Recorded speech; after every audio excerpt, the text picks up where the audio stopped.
Hey, all, welcome to the Defiant Spirit podcast. I'm Baruch Halevi, also known as B, and I am your guide to and through the Defiant Spirit. So I'm going to be talking today about the hit series Yellowstone, starring Kevin Costner. If you haven't seen it, there are no spoiler alerts here. This will be a good way for you to get with the program. Everybody's seen it. I think you're like one of 17 people who haven't. So it's time. I think it's on Paramount. You'll find it, find your way to it. But if you want to know more about it, you at a deeper level, you'll watch this and you'll go into it, and it won't just be another series. It'll help you understand the Enneagram, so you can use it for personal development. At least you can tell yourself that, or tell other people that while you're binge watching on Yellowstone. It's because he gave me an assignment to go deeper in my life, to find my defiant spirit, and that's what I'm doing through Yellowstone. So let's do that. Or it could be a great date night or family movie night. I find the Enneagram in my house, and I'll tell you about what that is, has really deepened conversation with kids because we can talk about the types. They know their type, they know character types, so we'll use it. And it's really built bridges between generations. I just was with my mom and her friends, and they were talking about it. So you can talk about with your kids, your parents, your friends, your spouse. The Enneagram. This is my passion. I have three areas that I really merge: Kabbalah, mysticism, for anybody, for everybody, but a deeper way of being in the world. Logotherapy, the work of Viktor Frankl, the defiant power of spirit to transcend whatever we're going through, to respond to our lives and not react to our lives. And the Enneagram. And the Enneagram is sort of the how. How do you live your purpose? Stop reacting, start responding. So the Defiant Spirit merges, especially the work of Dr. Viktor Frankl, with the Enneagram. The Enneagram, Ennea means 9, and gram is a picture. And as you can see, it's on your screen here. It's this picture of 9 energy types, personality types.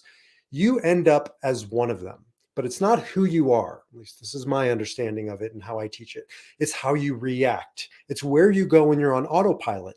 But you can ascend up and out of that reaction and do what Dr. Frankl says: respond to your circumstances, respond to your life, to choose. And so I react like an 8, and we'll talk about that because there's a couple 8 figures in this in Yellowstone.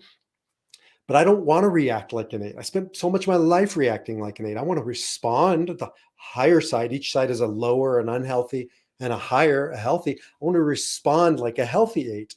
Or today I want to go to my wing, which is on either side of our numbers. So on either side of 8 is obviously 7 and 9. I have a 9 wing I can draw upon. I have a 7 wing. Lines coming out of 8, from 8 to 5 and 8 to 2. I can move a lot across the lines when I'm conscious. I have a natural, it's not make-believe. These are actually based on mathematics and how energy flows. And 8 is a very intense energy. It's right next to 9, which is a very peaceful energy, the most intense and the most peaceful, next to each other. Or if you look at the bottom, the most emotional in 4 and the most mental in 5. Or you look at the 6 and 7, the most anxious and the least anxious. So there's these patterns and these energies, sort of like a battery. One side is positive, one side is a negative. And usually there's a neutral in the middle of these. So we're not going to go too deep into it, but I want you to hear, A, it's profound, and B, it's fun. I mean, Yellowstone is it's a great show on its own, but I've really found some depth to it and having fun putting these Yellowstone characters on the map. So this is the map that we'll be talking about. You can download the Enneagram of Yellowstone. I'll put notes in here to go download it over at the site. Yeah, you can then have the handy dandy Enneagram of Yellowstone. You won't find anywhere else, I don't think, at least not for now. And then you can take it with you as you're watching the show. So let's go through the Enneagram. Even if you don't understand the Enneagram or haven't seen Yellowstone, this will be a good primer, and I think an easy and fun way for you to see just how obvious it can be. And in TV shows, oftentimes it's so obvious because they're caricatures, right? These aren't real people. We know that. They're being played by real people, obviously, and they have their own Enneagram type, which might factor in. And oftentimes you'll see actors or actresses playing their Enneagram type. Like Tom Cruise is the quintessential 3, and every movie he's a 3. So you do see that. Comedians are often 7s, and Jim Carrey used to be a comedian. He's no longer a comedian, and he played 7s all the time. So I don't know these characters in life, real life. They're real life actors or actresses to know that. But we're going to start with, how about we'll start with Casey Dutton at the top, because I'll end with Beth and John Dutton, the protagonists, the most central figures of the story. Okay, so we're going to begin at 9. I think I have one for each type. As I look around here, I do. I was trying very hard to do that, and we did it. So we're going to look at 9. 9 is the peacemaker. 9 is this energy of harmony. It's what they strive towards and want to bring to their lives. It's also 8, 9, and 1 are the center of action, of instinct, of action. Now, whereas 8s are overly externalize their actions, taking kind of their action out to the world, almost like you can feel it. 9s are kind of ambivalent. They have so much action. Sometimes they go into inaction. They almost look lazy or subdued. And Casey's an interesting example of that, because he is a 9, but he's a quiet. He's a 9, but he looks like almost like an 8. He's intense, right? He's in the series, he plays a former Navy SEAL. He's the muscle in the movie. And oftentimes people wouldn't think a 9 would be the muscle, that the peacemaker, but oftentimes they're the toughest of the Enneagram types. They're just a quiet, kind of behind the scenes. They also oftentimes are in these big roles, military roles or leadership roles, because they are bringing a longer term, big picture piece to the world. Ronald Reagan was a 9. He's the one who went head to head with the Soviets. Barack Obama, a 9. Bill Clinton, a 9. So these are serious people, serious players on the world stage, bringing power. But you hear in Obama, you hear in Reagan, and you hear in Clinton a softer undertone than like their Enneagram 6 counterpart, like GW, or their Enneagram 3 counterpart, like Joe Biden. So this Casey Dutton character is a tough but silent, quiet, behind the scenes mover and shaker, not necessarily out front, resisting. You see with Casey throughout the series, resisting the limelight, resisting the spotlight, and really wanting to kind of disappear. 9s also have a tendency to forget themselves to the needs of others. And you can feel Casey losing himself to his overbearing, overpowering dad. So 9s struggle with what's called self-forgetting. And their pathway back is to remember who they are and to find their anchor point. And he does that in his wife, Monica. We'll move over to her. I'm going to skip over Carter. Kind of a minor character. But when you watch it, you'll see him come into the series, I think around season 3, and definitely a 9-ish quality. And below each one is their subtype. So SP under Casey means self-preservation. So it's really focused on his kind of basic needs, and that'll change the flavor of the Enneagram type, the number, but it just changes the flavor. He's still a 9.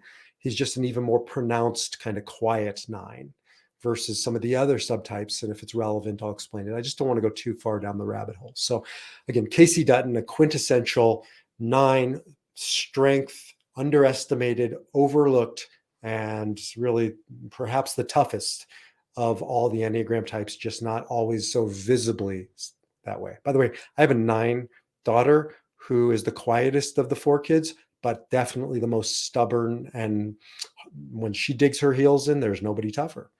Okay, moving to the right. So we go from 9 to 1. We'll go to Monica Dutton. This is Casey's wife in the show. She is Native American descent and really embodies the one around that in particular, because it's a great tradition of principles. The Native American tradition is really built on kind of core values and living those. And if they're living them still to this day and age, they've sustained those values. So there's a moral code with the 1. This is the reformer, sometimes called the perfectionist. They're the ones who are really concerned with detail, with order, with justice. And when you pull them off of their justice, off of their center, their integrity, they start to lose themselves. There was actually a scene in there where Monica had to, I won't give it away, but she had to do something very violent. And you could see that it really threw her like nobody else, except maybe her son, Tate, who's a 4, because she was thrown off of her moral compass, her integrity. And when when a 1 loses that, they feel like they're losing themselves. So 1 can be rigid. Sometimes it kind of a shutdown. It's an inward energy. 8, 9, and 1 again is action. For the 1, the action oftentimes goes to this kind of reforming to make the system better. She's a social 1, so she's very much concerned about her family, the people around her, her tribe. And so she puts a lot of perfection on them and on that. She also holds it together, and she becomes Casey's kind of moral compass. He needs her. He even says it in one scene. He needs her to believe in him, because otherwise he already loses himself. But without her, you can feel he's lost. And he was lost for a period of time in the show without her. So Monica, really value-based integrity, a change agent, and take action for a greater good. Sometimes they do turn it inwards on themselves. They're the worst critic of others, but especially themselves. All right, moving over to Governor Lynn Perry. I didn't change the color, got to change that. But she's a 2. And Enneagram 2 is the helper. It's the kind of more traditional nurturing presence in a family unit, oftentimes the mother, not always, but more often than not. It's a feminine, not female, but a feminine quality of bringing in, again,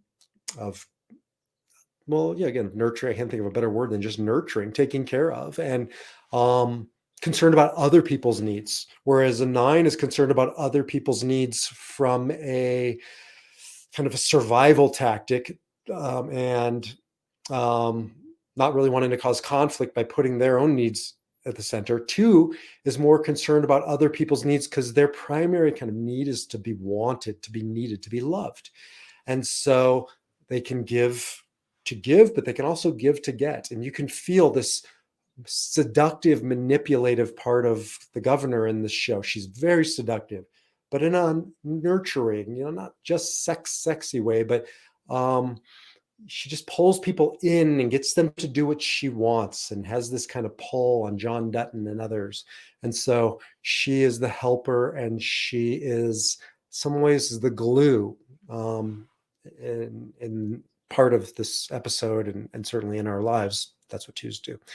Okay, 3s are the achievers, and they achieve, they succeed at whatever they do. You can see it in Jamie Dutton. He is, no matter what he does, he seems to come out on top, right? He wins somehow, some way. He's always winning, but he's also losing because it's not always principled. A 3 can struggle with forgetting to stand guard. What the 1 has naturally, the 3 has to work at, which is core values, knowing their values and sticking to those values. 3s can become a chameleon, and you can feel Jamie, this chameleon quality to adapt, to survive, to succeed, sometimes at all costs. And you can feel this conflict because he's got a deep 4 quiet nature. 4 is the individualist, the romantic, the deep emotional one. And you can just feel underneath the surface of Jamie, there's this darkness, this depth that is begging him to be authentic, and yet he's so far from authentic. He's like the least authentic character, and he's pulled in this. So the 3 is the achiever, and that's what really he does. The other 3 is Thomas Rainwater, the head of the Native American community, and he is a 3, an achiever. You can just feel the way he dresses. These guys dress for success, the way they carry themselves, the way they talk. But he's also got a lot of 2, this helper. So he's tending almost like this nurturing father figure to Monica and to Casey and to others. And he's got this a little more nurturing, softer side than Jamie, which has the more brooding, darker side. Moving over to the 4, the individualist, the romantic. This is the deepest emotional place. I had a hard time placing Jimmy. He's almost He's a complex character. They even start spinning off the show towards him, and it's surprising because he seems like he's a throwaway character, and then he becomes a central character. And I think it's because of this fourness. He's got a complexity. Like he just seems like this kind of what you see, what you get redneck. And then you start going deeper, and he's very sensitive. He's almost out of place in the rural, the cowboy environment, and really you can feel him wanting more. So always grappling with that, coming to the surface and performing. He wanted to be a rodeo star, and that's the three piece, to be seen, but grappling with his really deeper nature in a world that doesn't seem to really reward that. Then you have the son, Tate. Tate, I think, is a 4. I wasn't 100% sure, but he's got a depth, almost like an old soul. He seems wise beyond his years. He's also traumatized at one point by having to do something violent, and a 4 would be traumatized because they're empathic. They feel. You can sense he feels the animals. He feels nature. He struggles, I think, more with people than by being by himself. I think he really likes being by himself. 4s can go deep and inward and introspective. And so, and he feels older than his dad. He feels wiser than his dad. Moving over to the 5. So you go from 2, 3, and 4, which are heart feeling based, even though 3 does not look like feeling. They are feeling, but they almost push it away. And 4s overexpress it, and 2s put it on relationships, other people. Then you move to the 5, and you can see that split between 4 and 5. You jump from the emotion feeling to the head thinking. And this kind of corporate raider or CEO type Caroline comes in, big city from the outside, cold, calculated, methodical. She seems to me to be a 5, just in the way she's almost distanced from emotion. Again, these are caricatures. These are mostly low level versions of the type, but you can see a kind of a low level, cold, calculated corporate raider. These are the Bill Gateses and the Warren Buffetts. They can also be amazing human beings, can contribute in ways nobody else does. But one of the reasons why Bill Gates and Warren Buffett are so successful is because they, really make decisions from their head, and primarily, if not only their head. Moving up to 6. 6 is this interesting split type. It's called the loyalist. It's really could also be called like the fearful or the anxious.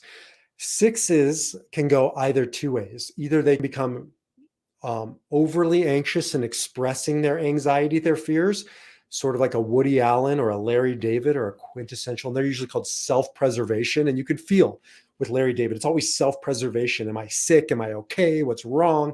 And this anxiety that gets expressed upon himself and to stay alive. And then you have the opposite, which is Rip Wheeler. I thought maybe he was an 8, and I'll get there, but I think he's a counterphobic 6. So you have a phobic 6, Larry David, and counterphobic, Mel Gibson and Steve McQueen and Evel Knievel and Chuck Norris. You can hear it. These are guys tough guys, but they're really being tough, not because they're tough, they're afraid. Fear is underneath it. And so instead of running away from the fire like Larry David, they run into the fire, and they oftentimes don't know that they're afraid. So it makes them very dangerous. With Rip Wheeler, you can feel both incredibly loyal, like this is the loyalist. Once they attach themselves to a leader or a cause, they're the most loyal, the foot soldiers, and Rip is the foot soldier, and fierce when they're counterphobic. So those are powerful combinations.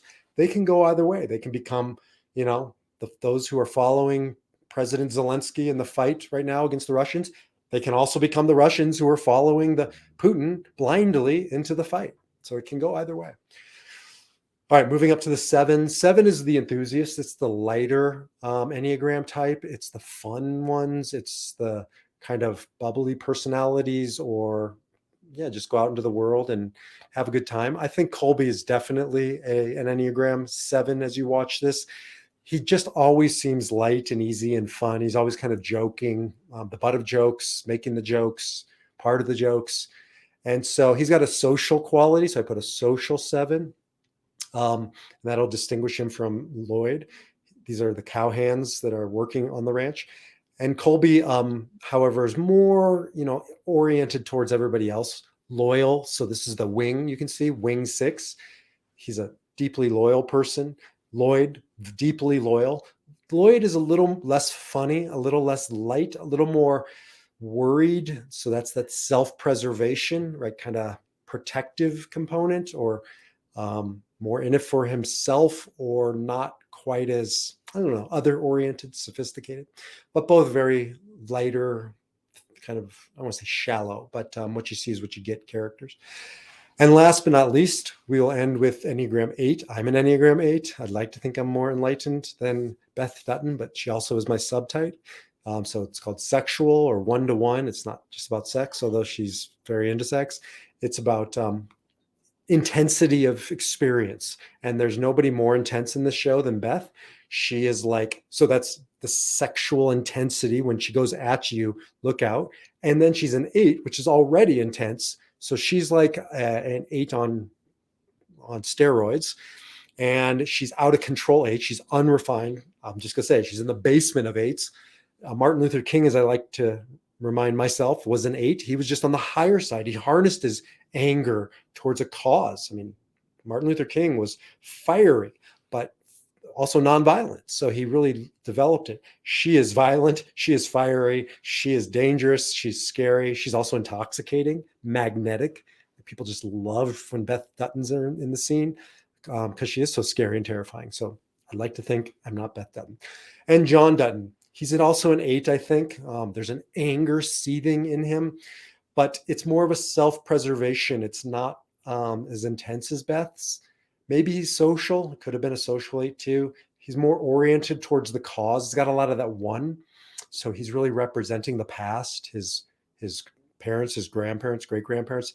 The prequel, 1883, which is the pre-story before, which comes after this, but it's the prequel, I think, is all about his grandfather, great-grandfather, and played by Tim McGraw. I'll say Tug McGraw, Tim McGraw.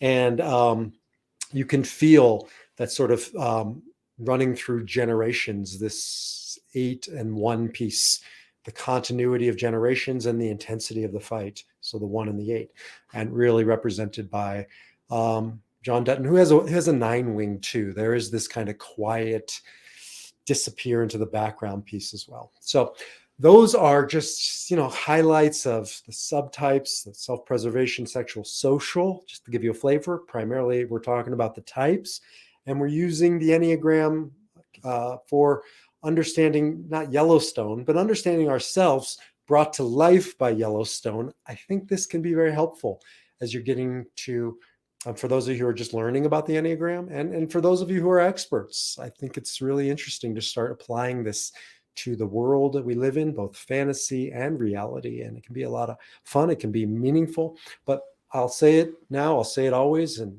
my new program that's coming out, Defy Your Number, is about defying your number. You are not a number. You don't need another number. You don't need another box. You don't need another label. But what you do need, what we all need, is to find what Dr. Frankel said, the defiant power of our spirit, to defy our number, to stop reacting, to choose our response, to choose our own way in life.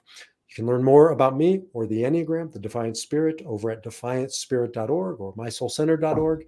And until the next time, defy your number and live your spirit. Until then, I'm B.